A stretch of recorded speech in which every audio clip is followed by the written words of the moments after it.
Hello বন্ধুরা, বেশি খাওয়া ও কম নাড়াচড়ার জন্য আমাদের শরীরে চর্বি জমে থাকে, যাকে বলি স্থূলতা বা মেদবৃদ্ধি।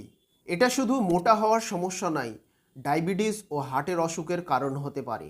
কিন্তু চিন্তা করবেন না, কিছু সহজ নিয়ম মেনে চললে ওজন কমানো খুবই সম্ভব।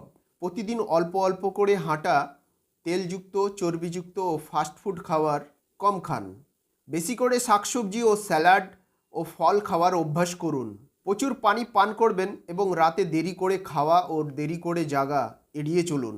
জেনে নেন কিছু হোমিওপ্যাথি মেডিসিন যা শরীরের ওজন কমাতে সাহায্য করে। Calcarea carb 200। অতিরিক্ত খাওয়া ও কম নাড়াচড়ার জন্য শরীরে চর্বি জমা কমাতে সাহায্য করে।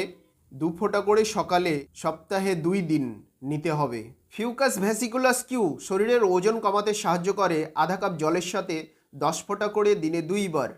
ফাইটোলক্কা বেরি ট্যাবলেট শরীরের অতিরিক্ত চর্বি গলাতে সাহায্য করে। 2টি করে ট্যাবলেট দিনে 2 থেকে 3 বার ডক্টরের পরামর্শে নিন। ভিডিওটি ভালো লাগলে লাইক করুন এবং এই রকম প্রতিদিন স্বাস্থ্য টিপস পেতে আমার চ্যানেলটিকে সাবস্ক্রাইব করুন।